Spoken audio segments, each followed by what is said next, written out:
let's talk about the things you want to look for in a functional shoe. My non-negotiable is the wide toe box. The toes have to be able to splay. When you think of all the diagnoses that we talked about, bunions, neuromas, hammer toes, when the forefoot can splay, the foot's going to function better. So that's number one. Number two is having the heel and the toe in the same plane. And number three is having a shoe that is thin and flexible. When you wear this type of footwear, I call this a workhorse shoe because there is more loads going through all of your tissues, through your bones, through your ligaments, through your tendons, through your muscles. So your foot gets stronger when you wear this type of footwear. There's research on that. Now, you have to earn your right.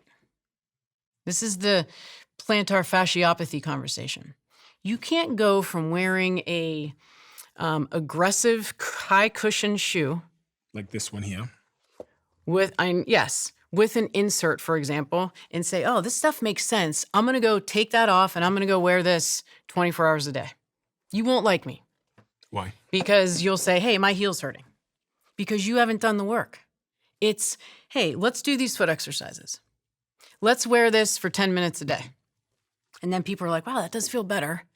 And then it's a transition into wearing this more often. Now, when you have patients that have had a very weak foot, or clients that have had a very weak foot with different diagnoses, this is a hard, shoe to walk around in for extended periods of time. So that's when we'll talk about footwear that still puts the foot in a wide position, wide toe box. I love this shoe. And I also like the mesh upper because the toes can expand in here. I still have zero drop, right? Where the heel and the toe sit in the same plane, but you'll notice the difference between the two shoes is the amount of stack height or the amount of cushion. There's more stuff. Yeah. So on this shoe, it does look like you call it a plane, looks level. Yes. Okay. And it's got a good toe box. Yes. You can see from this side that the toe box is wide so you can splay, but it is elevated. It's elevated off the ground. Yeah. But the heel and toe are in the same plane. Okay, fine. But it's still elevated though. They're still Yes. like quite a thick. Yes. That's not too much of a problem because it's still flat. It depends on what your goals are. If I'm running. That is I think a great shoe to run on, to run with, right? Mm-hmm. If you're running on concrete, if you're running on asphalt, you want a little something underneath the foot. What about the Nike AlphaFlies, which is You're gonna make me start sweating. Really? This is my current running shoe, and I bought it because it looks great. Yes, I mean, it's. I have torn the ligaments in my ankle, but I look good. Here's the super shoe, right? So here's this shoe, right? And here's your super shoe over here. Yeah. Okay. When you look at that shoe, there's certain characteristics to that shoe that you definitely do not see in this shoe. One of them being the toe spring. So see how it kind of lips on the front of the shoe? Yeah. Okay? This part here, yeah. Yes. So if I had that shoe on this table and I went like this to the front of the shoe, it would literally rocker for me. Mm-hmm. So it facilitates the rocker of the foot. Sounds great. You put that on, you're like, man, this is great. I can fly. If you don't use it, you're going to lose it. So there is research that shows when you put your foot in a position with toe spring, you will weaken the intrinsic muscles of the foot. So I'm not saying don't have race day and wear that shoe, right? The research will tell you 2 to 4% running economy. People run faster because the shoe has the technology to facilitate gait. But if you train in that all the time and you never let your foot get stronger, it's just a matter of time. You're going to say, my hamstring, my foot, my this, my that. And it's like, that's why the conversation has to happen is this is the shoe that you're going to get stronger in. Spend time in your training shoe. And then that's your speed day. That's your race day.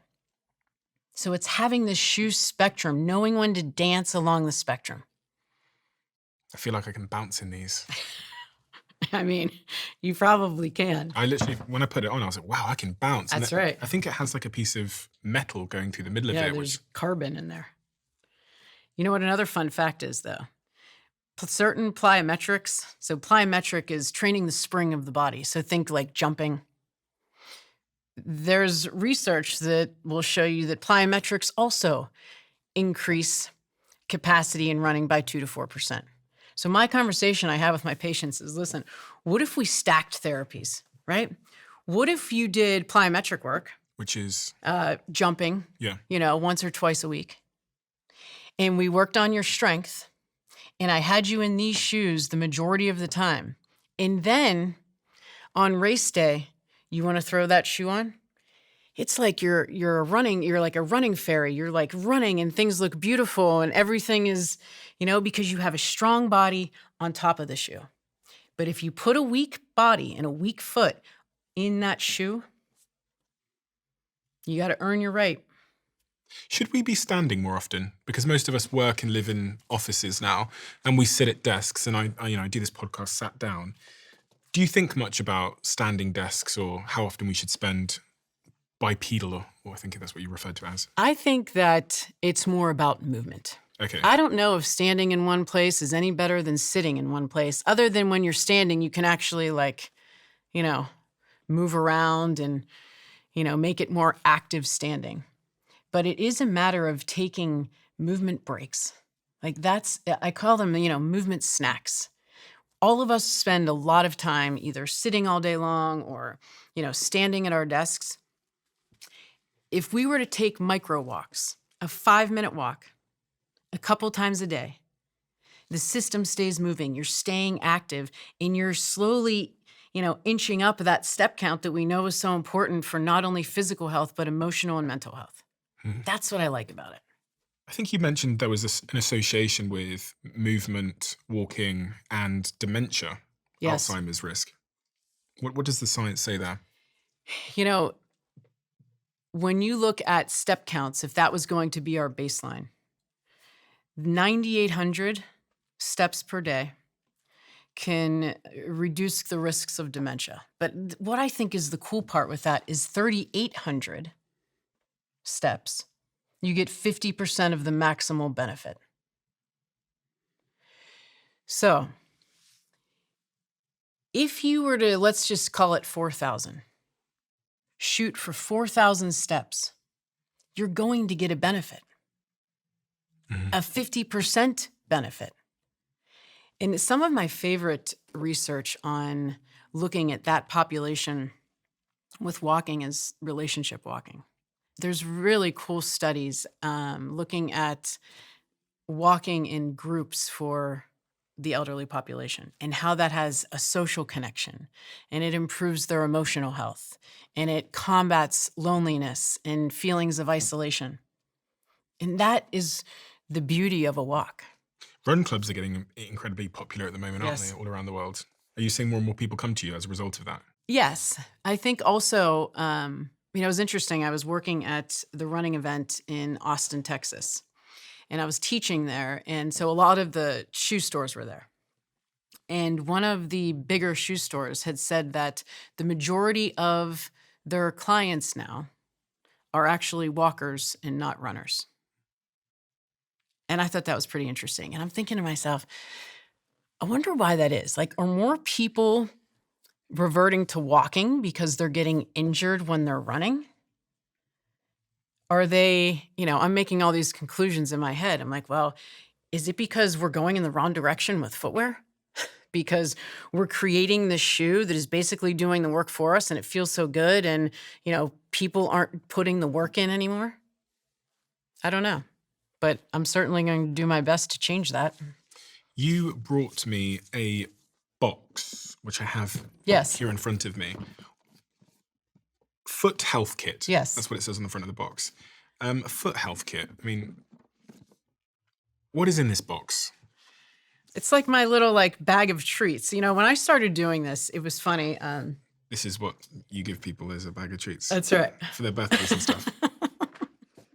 I want people to start thinking about their feet because I think there's such implications for their health. And I wanted to make it easy because when we think about all the things we need to do to stay healthy, it's like I have to strength train. I have to, eat this. I need to VO2 max. I need my cardiorespiratory fitness. There's a lot.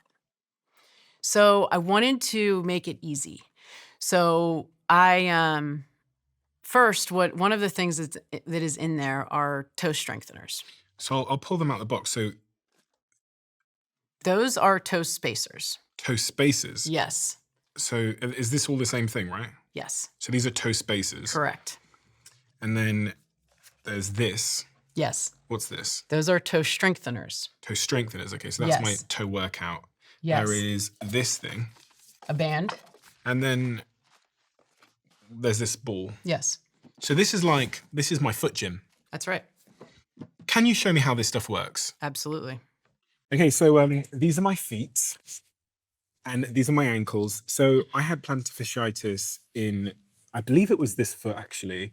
And then right now I've got a high ankle sprain, which is some kind of ligament here has been torn. And they told me that it's torn on all three sides. So I've been in a boot for the last couple of weeks, but I've taken it off over the last week or two. And I was on crutches as well. The minute I took my socks off, you became fixated on my feet. Yes. What do I need to be thinking about? And what can you see just by looking at my feet? When you're looking at this foot here, you can start to see this little bump here. Mhm. You can start to see bumps on the top of the big toe. Mhm. Okay, and the diagnosis is a hallux limitus or a hallux rigidus. And basically what that means is that you have formed arthritis on the top of the toe. So it prevents you from getting that full range of motion that we need when we walk and run. Okay. Okay? If the bump goes out to the side, that's what we call hallux valgus. That's the bunion. The bunion, okay. Okay? So that's why the foot is a window to mechanics, because you can see loads, aberrant loads, right? Why is this forming here? So, one of the first things I'll want to look at is how much range of motion. The big toe, it's all about the big toe. When we're walking, we put a lot of loads and force that go through the big toe when we walk. You should have about 40 to 45 degrees to walk out of that big toe. So here's Eddie. Here's 45 degrees. Up. Okay. Okay? So yes. So what I'll want to see is how much range of motion.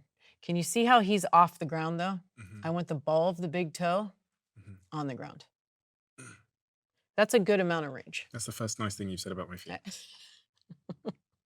We're just getting started. I'll find something else. And then you want to look at toe dexterity. So in other words, can you isolate your toes? So can you lift just your big toe on the right? Good. And then on the left. That's actually quite hard. Like, I've never had to do that before.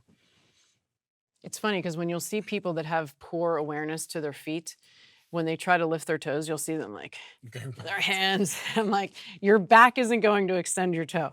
Okay, and then put your big toe down and then extend your four toes. Yes, No, that pinky is not, that's not listening. there you go. And here. Okay, and then what I want you to do is you're going to lift up all of your toes and spread them. And you can see 2, 3, and 4, right? They don't want to spread as much. Mhm. Earlier, we talked about those neuromas. The neuromas live within the toes here, right? Right in between the toes. Mhm. So if we have issues with nerve problems here, you got to be able to splay. Mhm. So you wear Vivos. When you allow your foot to be in a shoe where the feet can actually splay, you'll start to see changes. Mhm. But imagine if you were in a shoe where your foot, I was at an expo working a couple weeks ago, and this woman came up to me and she's like, man, I can't figure out why my foot hurts. And I took her shoe off, and I'm telling you, her foot looked like this. It looked like a shoe. And I took a picture and I showed it to her and I was like, does your foot look like a foot or does it look like a shoe? We don't really know the difference these days. No. Because remember, the widest part of the foot should be the toes. So that's what we want to look for in the front of the foot. We also talked about that muscle. What side did you have the heel pain on? I believe it was the right side. So one of the things we'll do, and you can actually do this at home. You could use like a credit card. So in my office, we can actually measure that. But if you were to do it at home, you just take a card and put it underneath the toe. Okay, and make sure you're lined up here. Yep. And some people will also do that. See how you're like holding your leg, just the toe. And then I'll try to pull the card out from under you. And I shouldn't be able to do that. I should feel some tension. And then I'll ask the patient, where do you feel this? What's working? And if they say, my hip, my quad, it's wrong guy. We're talking about the foot. So you should feel that in the arch of the foot and maybe into the calf. Okay, big toe, flexor hallucis longus. This guy, by the way, this muscle starts over here. It's very important to strengthen this muscle when you have a history of ankle sprains. Starts on the fibula, which is the outside of the leg.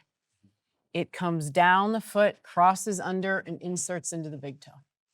Then I'm going to take the card and I'm going to put it underneath the foretoes. The muscle that we're looking for, yes, that's beautiful. See how you got that little, see, that's the second compliment I gave you about your feet. I'm going to put this underneath your toes. Yep. Right? Little, yep. And then don't let me pull the card out. And you should feel that in the arch of your foot. Patients that have... I'm not really feeling it, to be honest. I'm not feeling it in the arch. Okay, oh, what? Okay. There you go. Roll the bottom of the foot. Like this? Yes. Just wake it up a little bit. There's a bunch of receptors on the bottoms of the foot. So when we can't feel things, and it shouldn't surprise us. You know, if we've been walking around in footwear that compromises the function of the foot, or we've had injuries, you start to lack what we can feel. So just wake it up a little bit. And how long would you do that for in the morning? 60, 90 seconds. Do you do this every day? I do. I'll tell you when if I'm standing at my desk, I'll keep the ball there. Okay. When I come back from a run, I do this whole little setup. But I wear these all day. What is that you're wearing now? So these are toe spacers. So they do exactly that. They splay the foot. And why are you wearing that? Okay. Remember when I was telling you about my years of being a ballet dancer? Okay. In point shoes, I wore orthotics for a long period of time. I wore ill-fitting footwear and my foot was weak and things hurt. Okay, and we talked about why I needed to fix all of that. You can see my bunion here. Okay, so I work on all of this stuff all the time, and toe splay is a big part of that. So when I have these toe spacers in, they splay the foot for me. Every pair of shoes that I wear is compatible with a toe spacer. Okay, so you don't wear any narrow shoes? No. That's my non-negotiable. Okay. And this is important. There is a difference between a wide toe box and a wide shoe. So people will say, well, I ordered the wide. The width will come here. That's where they change the width. But if the toes are still tapered, the width has to extend into where the toes are. So that's where you got to be careful. It's a wide shoe is not a wide toe box shoe. And if you try to wear these in just a wide shoe, you're not going to be comfortable. So if I wore this for 1 year, what promise could you make me, or what could you tell me the benefit and the upside would be? You would definitely see improvement of the splay of your foot. Yeah. And when you have the tissues, the splay, you can start to improve the strength of the foot. And what's downstream from strong foot? Go up the chain. You have better toe strength. You're going to build a better platform. You're going to have a jet engine on a jet engine. So your ankle mobility, then your knee extension, your hip extension, because your foot is doing what it was designed to do, which is be mobile and be strong. Okay. We need to pay attention. If things go south from here, you can expect there to be changes up the chain. I see it all the time. If you love the Diary of a CEO brand and you watch this channel, please do me a huge favor. Become part of the 15% of the viewers on this channel that have hit the subscribe button. It helps us tremendously, and the bigger the channel gets, the bigger the guests.